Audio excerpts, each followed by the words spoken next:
Netflix docuseries about Sean Diddy Combs is making headlines for its never-before-seen footage of the music mogul in the days before his arrest. Now, Combs is threatening legal action against the streamer for airing the unauthorized footage. Behind the series is Combs' longtime rap rival 50 Cent and director Alexandria Stapleton, who sat down with NBC News' Chloe Malas ahead of tonight's release. Another banger from Gene Deal.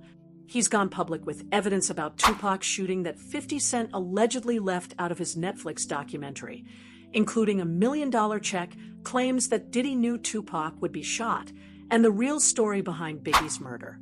This was information deemed too dangerous for Netflix. Gene Deal, Diddy's former bodyguard, and one of the loudest voices exposing bad boy secrets, was expected to be a key figure in the documentary. But when it dropped, he was nowhere to be found. No interviews, no clips, nothing.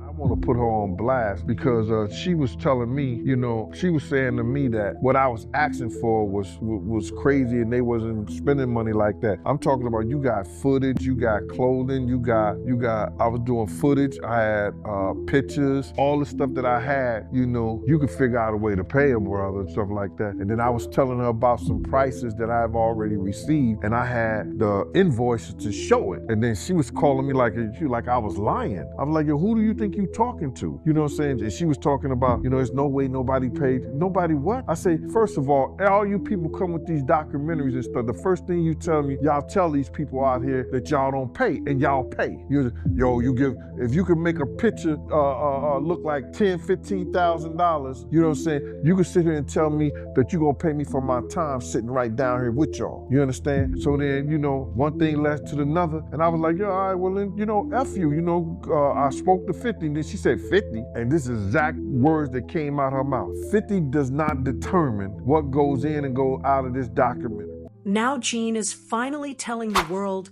why he isn't in the documentary. He's revealing footage, conversations, and evidence that 50 Cent allegedly censored from the final cut. And once you hear what he's saying, you'll understand why it may have been too risky to include. I end this video, you'll learn why Gene Deal walked away from the project the day Diddy allegedly knew Tupac was about to be shot and did nothing. The $1 million check Gene says he saw with his own eyes, and how Biggie's murder was set up despite warnings that were ignored. The Netflix series Diddy. The Reckoning was reportedly meant to be much longer, but it was cut down to just 4 episodes. While it shows behind-the-scenes footage filmed days before Diddy's arrest, Gene says it left out the most important details. Gene Deal, Diddy's former bodyguard during the peak bad boy years, was present during the East Coast, West Coast beef. He was in Vegas the night Tupac was shot, and in Los Angeles when Biggie was killed. He saw it all, and now he's no longer staying quiet. Jake. Wolf was not the gunman who killed Jake, and Mark Curry knows that to be true. You understand? And East Coast War was more like Helena of Troy. When Puff got mad at Suge for being out there and allowing Misa to come out there to make money, however she was doing it, to feed her family, he vowed down that it's like, yo, I ain't never fucking with her again, and I ain't never fucking with him again. Puff and Suge had a conversation behind the House of Blues about was we all right, and Tupac was alive. Tupac wasn't dead. So if it was a war, Suge ain't having no conversation with Puff about we good. I know he could be doing the Hoboken hustle, trying to fool a brother, but had he killed my man or some shit like that, I wouldn't have no conversation with Puff. I'd been like, yo, you know what y'all niggas done? You know what happened? And it wasn't no conversation like that, brother. It wasn't no conversation whereas that, Suge made Puff feel like I'm gonna get you a payback for what happened to Jake. This was more so that Puff, for whatever reason, Suge, for whatever reason he was mad at Puff, and Puff, for whatever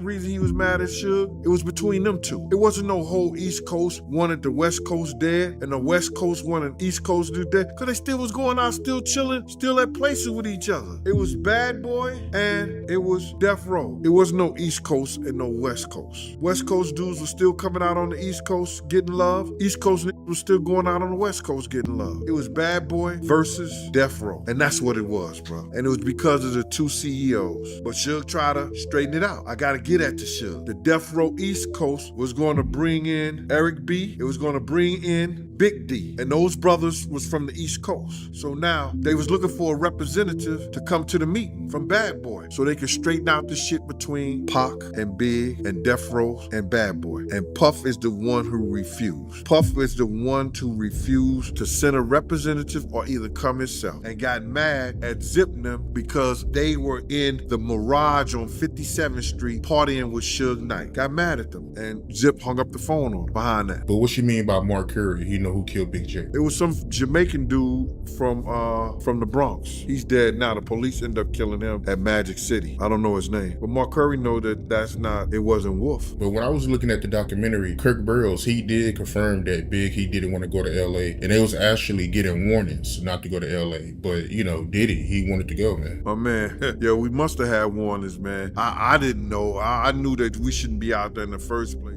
Gene recently did an interview where he explained exactly what happened.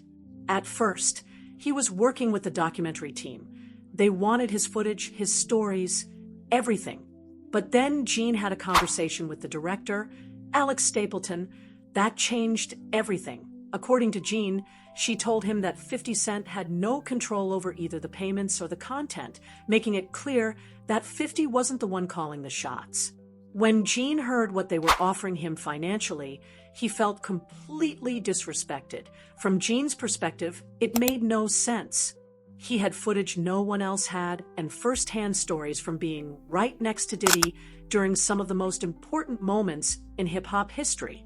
Yet, he says they offered him what felt like pocket change compared to the value of the documentary. As Gene walked away, he said, "No thanks," and refused to participate. But here's where it gets interesting. Gene now claims the documentary didn't just leave him out over money. He says it also excluded major pieces of evidence that he knows about. We talk about the whole incident of the Quad Studio shit. Like in the documentary, they was talking about that, right? You know what I'm saying? They talked about the Quad Studio shit. But they didn't mention the fact, and they left it out, that Big and C's did not know that Puff and Andre Harrell was in Jimmy Henchman's office the day Pac got killed. I mean, the day Pac got shot at Quad Studio. Let me repeat that again so it don't get mixed up in the whole thing. They did not mention that Andre Harrell and Puff Daddy and Jimmy Henchman were all in the office together. Puff was on the office because he was trying to spy on Big them, because Big was writing the Junior Mafia stuff and Puff had his publishing. I told this to a couple of people before. I said it before, and you got people that's running with it like they knew the story in the whole 9 yards. You understand? They'll lie and you ask them, how do you know that? Who told you? They couldn't even tell you that. They'll tell you some lie, they did some kind of investigation, but it didn't happen like that. You understand? Puff was there to spy on Big because he had owned Big Publishing, and Big had turned around, and the same people who helped Puff get Big Publishing told Big to turn and put Tatiana or put somebody else's name on his publishing or give it to Lil C's or whoever, this, that, and the third that he wrote for so he can get the money from it. So that's how that went down. So they was there to spy on Big. In the interim of him being there to spy on Big, Jimmy Henchman told him that they finna show Pac, teach Pac a lesson, because Pac had owed him some money. So that's why he was up in the studio and was coming to the studio. Pac owed him some money. He was gonna work it off and get some money from doing a song with Lil Sean. And that's what that was about. But Pac was talking greasy to Jimmy Henchman, and Jimmy Henchman wasn't the type of dude that you talk greasy to, allegedly, unless you're 50 Cent. So Diddy knew what was gonna happen to Pac. He knew Pac was about to deal well. Yeah, he was there to see it. He wasn't only there to see Big them. When Jimmy Henchman told him that, he was there to see what's going to happen to Pac. He was there for that, because had he not been there for that, he would have went up there in the office. He would have went to the studio or the studio session with Big them. He would have went to that studio session with Big them. He knew what room Big them was in. He didn't do that. He was there to see what was going to happen to Pac after Jimmy told him, and that's factual. Gene says the documentary completely censored the truth about the East Coast, West Coast feud. According to him, the war wasn't regional. It was Bad Boy Records versus Death Row Records, driven by Diddy and Suge Knight's beef. artists on both coasts were still showing each other love. Gene also claims the film left out key details about bodyguard Jake Wolf's death and ignored the fact that Death Row tried to make peace by setting up a meeting between Tupac and Biggie, one that Diddy allegedly refused to attend or send anyone to, according to Gene. All of this was cut because it suggests Diddy could have stopped the violence but chose not to. And that's just the lead up to his most explosive claim yet, that Diddy knew Tupac was about to be shot at Quad Studios and was there to watch it happen. I think that hate stemmed from wanting to be him, idolize him off, he idolized Tupac because you gotta realize when a woman looked at Tupac, they probably wanted him. Puff wasn't getting that type of fever from girls. You understand what I'm saying? Puff had to use his money, Puff had to use his position in order to get women. Now I seen him with some bad joints, and I used to look at them like this, like, not on no hating shit, but like, you wouldn't be here if he wasn't puffed. Gene says the documentary mentions the 1994 Quad Studios shooting where Tupac was shot 5 times, but leaves out a crucial detail. According to Gon and Gene, Diddy, Andre Harrell, and Jimmy Henchman were together in Jimmy Henchman's office that same day without Biggie knowing Diddy was there. Diddy was supposed to go to the studio with Biggie, but instead stayed behind to monitor him, allegedly because Biggie was trying to escape a publishing deal Diddy controlled. While there, Jimmy Henchman reportedly told Diddy that Tupac was about to be taught a lesson over unpaid money. Gene claims Diddy knew what was coming, stayed in the office to witness it unfold, and never warned anyone, something the documentary completely left out. Showed me and my man Boondang, aka my man Slick, a check for $1 million. We don't know, and everybody trying to say, lying, talking about half of it got paid, 500. I don't know. I know when I asked him about, we asked him, do we ask? No, we didn't ask him. I know when he showed us the check and he walked away after he showed us the check for the $1 million, you understand? I asked Boone, I said, yo, Boone, when did he get a record label? He said, you know how Zip is. I said, when did he get a Zip record label? Zip had a check for $1 million. He said he got it from Barry Hankerson and Jimmy Henchman for his record label, Black Ground Records. So now, if that's true, we know Jimmy Henchman and Puff was cool. You should be able to trace $1 million if that's the truth. If that's the truth, you should be able to trace that. According to Gene, Diddy was jealous of Tupac, not of his fame or rap skills, but of how naturally women were drawn to him. Gon says Tupac had effortless magnetism, while Diddy relied on his money and status. Gene recalls seeing women leave Diddy's room and thinking they wouldn't be there if he wasn't Puff. He even claims Diddy once admitted he didn't know how to talk to women. According to Gene, that jealousy was real and played a major role in the tension between Diddy and Tupac, backed by things Gene says he witnessed himself. Maybe he could help law enforcement on how, if Diddy had anything to do with breaking that money up or giving that money up to him like that. Or did he use somebody else? Or did he do something for somebody else to be able to get that money for that? We don't know. I was just about to say that too. Keefe D, he can use him for the upcoming trial. Well, Kirk was meticulous in always keeping notes and files and things like that. But that money can't, just do a trace on $1 million check. Just do a trace on them. I want them to do it, because that would prove that I saw $1 million check. That would prove. Just do a trace on it. The man dead now. What you gonna do? Do a trace on it. Gene describes an incident on 112th Street where a man named Eric Zip Von Zip showed off a $1 million check he claimed came from Barry Hankerson and Jimmy Henchman for Black Ground Records shortly after Tupac's death. Gene says if authorities truly wanted to solve Tupac's murder, they could trace that check.